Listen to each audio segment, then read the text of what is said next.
This is quite possibly the ultimate dream gravel bike build. It is of course the Pinarello Grevil, launched about 2 years ago, but this is no ordinary build. We have a limited edition paint job that is one of 10 here in the UK and a very high-end build. So in the video, give you a full and detailed bike check, go through the frame, go through the build on this bike, put it on the scales, see what a free hub sounds like. But, and here's my sad face, I won't be riding this bike because it belongs to Joe at Ride 24/7, my local bike shop, who has kindly lent me the bike today to share with you and gave me very strict instructions not to ride it and get it dirty. And I think it's a bit too small for me as well. But that said, I have ridden the Grevil in the past when it first launched, and I know it's easily one of the fastest gravel bikes if speed is everything you want from an off-road bike. A bike, when Pinarello launched it, said it was about going full gas everywhere, road and gravel. And in my opinion, easily up there with the likes of the Cervelo Espero and the 3T Exploro, so aero-focused gravel bikes. So a lot to talk about, let's dive in. It's clearly an aero bike inspired by the company's Dogma F12 Tour de France winning road race bike. And you see the aero features everywhere. Before we get to the aero features a bit more, the one thing a gravel bike very definitely needs is clearance for big tyres. And this bike will accommodate up to a 700 by 42 or a 650 by 54, depending on which wheel size you go for. We have 700C wheels here with a 40mm wide tyre, and there's plenty of space between the frame, the fork and the tyre, so good mud clearance. So we have a very wide stance fork to maximise the space between the fork and the spinning wheel at speed. A small tab at the dropout and a really big fork flap on the other side to flow air around the brake caliper better. We have an aero-shaped down tube and their very distinctive flat back profile and a junction port on the down tube as well, flowing into a large bottom bracket with external threaded bottom bracket bearings. With an aero seat tube and aero seat post with an internal seat clamp and aero rear stays, which aren't dropped as much as most bikes in this sector.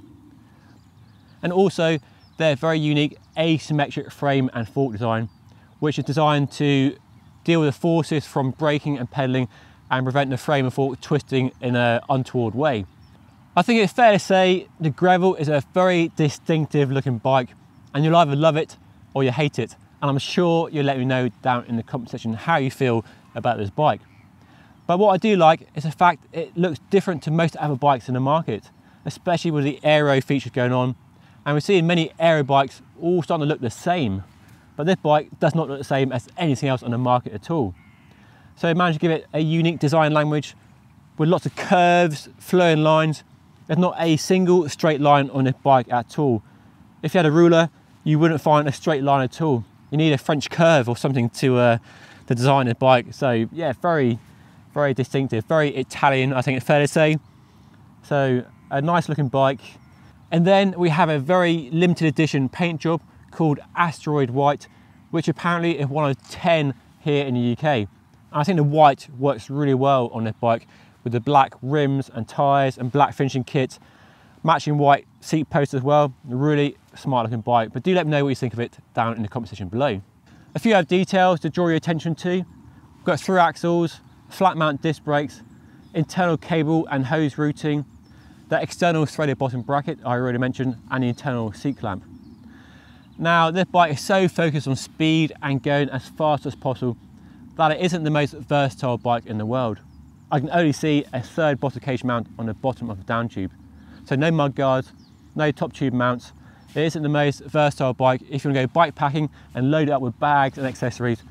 It's clearly a bike built for racing and for going as fast as possible. So very singular focus, this bike. But if you want to go fast on gravel and road, well, this one definitely ticks the box. Let's move on to the build, and we have some very high-end equipment on this bike. Definitely a custom build and a good example of how you might build a frame like this. And I think the kit on this bike definitely emphasises the speed and definitely keeps the weight low. We'll weigh it in just a moment.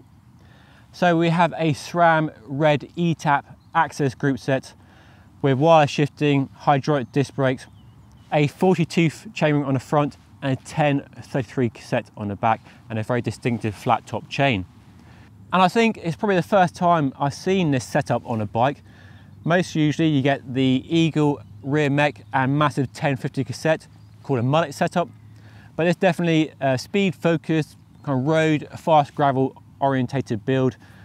Probably not the build for bike packing where you want lower gears, but it's a custom build built to Joe's requirements and a very nice build. So carbon cranks, carbon levers, removable batteries from the rear mech. So yeah, very nice build. And sticking with the SRAM family, we have a set of Zipp 303 Firecrest carbon fibre wheels with the unique dimples on a side profile there. These aren't the latest rear wide Firecrest wheels that I featured on my channel last year, link above if you missed it, but they are still a very nice set of wheels. External nipples, reliable hubs, and the tyres that Joe has gone for to suit the conditions we have here at the time of filming in February in the Cotswolds.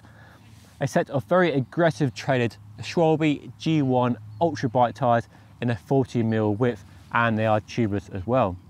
The cockpit on this bike definitely means business and definitely built for speed. So we have an Enve aero stem that's slammed onto the top of the head tube, and an Enve gravel carbon fibre handlebar with an extremely wide flare. So wide and low is a setup here. We have Enve bar tape, a K-edge computer out front mount, and an exposure light mount as well. A custom bike is all about attention to detail. You can really go to town on the parts on a bike like this if you have the budget or inclination to do so. And on this bike, we have a CeramicSpeed bottom bracket bearing and headset just to extract more performance out of the bike. And the cranks do spin very smoothly indeed. And now for the final test on this custom build is what does a free hub sound like. So prepare your ears.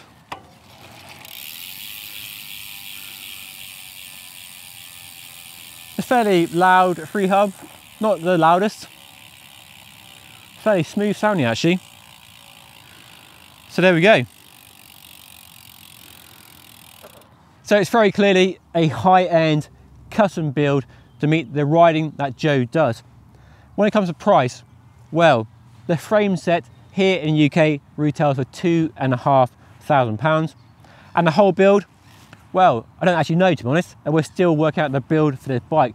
So until we do, why don't you let me know how much you think this bike costs by leaving a comment down below, and the nearest guess to the actual price of the bike will win a prize. So get guessing, get down below and let me know what you think this bike costs. But how much does it weigh? Well, that I can tell you because I have my scales right here. So for reference, this frame is a size 53. Ideally, I do this in a work stand, but as you can see, I'm in the park and don't have a work stand in hand. For 8.68 kilograms, a pretty decent weight for a high-end gravel bike with some big chunky tyres. So there we go then. Hopefully an interesting look at an interesting aero gravel bike with a very limited edition paint job and a very custom build. If you have any questions about the bike, do let me know down below. And if you want to find out more about bikes like this and builds like this, then do check out Ride 24/7. I'll put a link to their website down below. Go and check them out. Very nice guys, and they'll definitely look after you. But that's all for now. Hopefully you enjoyed watching it. And if you did, hit the like button, subscribe if you haven't already. Follow me on Instagram and Twitter for more behind the scenes of bikes I'm testing at the moment. And I'll see you all again next time. Thank you so much for watching.